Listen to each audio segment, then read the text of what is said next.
Welcome to Navigating Now, real talk for rocky times. A Pete the Planner CalmCast.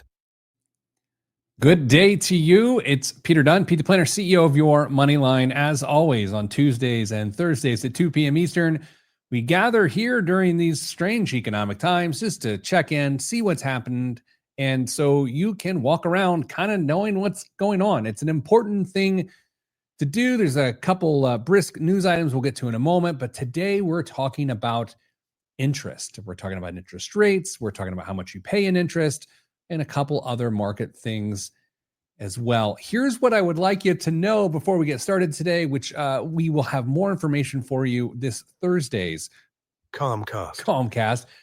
President Trump is issuing an executive order later today that is going to alter the car tariffs a little bit. There will still be tariffs on car imports, but I will note this, that they will not be double tariffed because of steel and aluminum tariffs that were there too. So we'll know more on Thursday. What does this mean to you? It means that if you were panicking about the car market being crazy expensive in the coming months, maybe one less crazy in there, and that's good enough for me. Market has settled down, is on a 5-day win streak since we last spoke, which is a good thing. We are still close to correction territory from a high, which brings us to our very first point of the day today. What is a correction? If you're like me, the first time you heard it, you're watching the news and they're like, hey, the market went into a correction today. And you're like, oh, thank goodness it was corrected. But the problem is correction means it falls. More specifically, it falls by 10% or more from a recent high, which begs the question, what is being corrected, right? If the market's going down and someone goes, oh, it's a correction, what is being corrected? Overvaluations. Okay. So as we've talked before, shares of stock trade in a marketplace, just like you're going to a big box store. There's products everywhere. Well, there's stocks everywhere.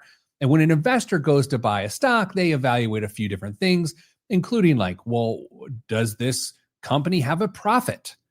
And if the stock is trading or selling for such a high price in relation to the profit being generated in this example, that's called overvalued. It's like, sorry, that's too expensive. It makes no sense to buy that. That is where a correction can occur. A correction, oddly enough, this is condescending, but at least I'm being honest. Correction is actually not a bad thing, right? A correction is correcting a problem. No one wants stocks that are too expensive, so a correction brings the market cost of that back down. It's a little different from the bull and bear market that we talked about here recently on the show. Again, a bear market's when the market falls 20% or more. We're just talking a 10% with a correction. They happen at least once a year. The correction does. And by the way, it usually recovers to where it was within 4 months or so. A stock market correction should not give you any agitation within your heart and your soul. They just happen, but understanding why is important. Now, if you are interested in our next topic, sorry, it's a bad dad joke. I have 2 kids. I can't help it. I, by definition, am a dad, and my jokes are terrible. Talking interest. On Thursday, we are going to talk about the Fed. Okay, you hear about the Fed all the time. They set interest rates. They do these things. But right now, what I want to do is I want to talk to you about where interest rates are, how they impact you, and then how you can both take advantage of them while at the same time trying to avoid having them hurt you. Let's start with interest rates in general. Interest rates right now, as it relates to the Federal Reserve, the Fed fund rates are at 4.25%. Okay, so that is the cost for banks to borrow from other banks, more or less. I'm oversimplifying. This determines how much you're charged on interest for everything you buy using debt. This impacts your car loans. This impacts your mortgage rates.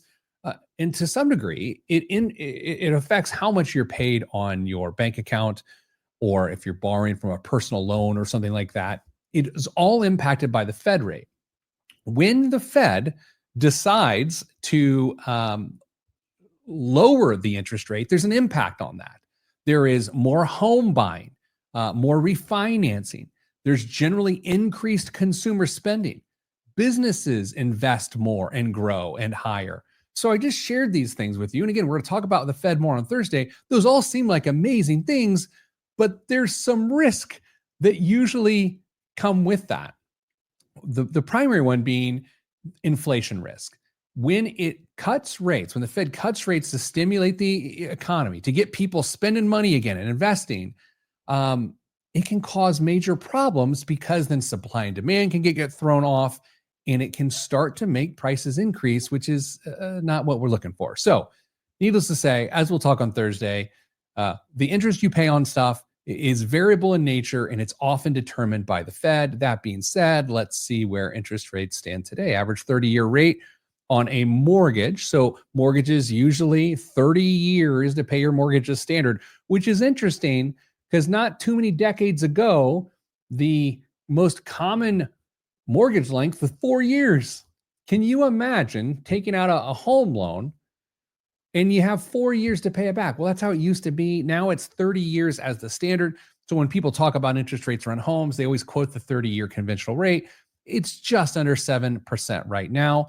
Average credit card rate right now is around 20, just north of 20%, which is relatively high. As you're pretty concerned, that's a pretty high interest rate. And then the personal loan rate in the United States is roughly 12%. Now, since we're talking consumer interest rates, it is important to understand how you can take advantage of them and where they can actually jump up and bite you.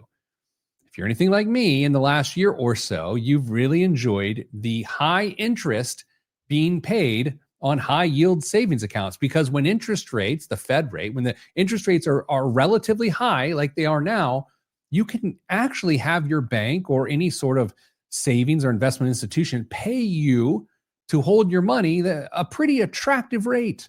And that's what's occurred. Yes, they've come down a little bit in the last year, but still relatively high, north of 4%. Of course, if the Fed rate were to be cut, those high yield savings accounts would come down. You would not earn as much on your savings that you have in there. Here's another way to think about this too. If you currently, like me, I've got a mortgage, but my interest rate is really low, like less than 3% low. And if I have money saved in a savings account earning 4%, but I had enough money to pay off my mortgage, which was I'm only paying 2.5% to borrow, that would not make sense to do. So one thing you can do to make better financial decisions is you look, how much is your savings earning in terms of interest? And then you compare that to the amount of interest you have to pay on your debts, whether it's a mortgage or credit card. So let's take another example. Let's say I've got a credit card balance of $10,000. And in that balance, I'm paying 20% interest. And I've got more than $10,000 in my savings account, but I'm only earning 4.5%. It would make more sense to pay off the 20% credit card rate because I compared the two rates, and that helps me make decisions. That's how this works. Of course, Navigating Now CalmCast is a series for the participants, the people covered as an employee benefit by your Moneyline. If you have questions about this and what your mortgage rate is versus your savings, by all means, call your financial coach or just log into your moneyline.com, go to your account. We'll be glad to help you. For those who do not have your Moneyline as an employee benefit, boy, wouldn't this be the time to have this as an employee benefit? Talk to your HR people, have them get in touch, and we will help you. All right. On Thursday of this week, here's what we're talking about. We're talking about time in the market. Timing in the market have so much to do with each other in so many different ways. We're actually going to go with time in the market as a concept on Thursday, as well as the Fed, their role in all of this. And finally, debt to income ratio, a classic for you all. All right. Hey, if you have any questions, by all means, just let us know. So until Thursday, with some more economic updates, let's hope the winning streak continues. I'm Peter Dunn, Pete the Planner, CEO of your Moneyline. Thanks for being with us today.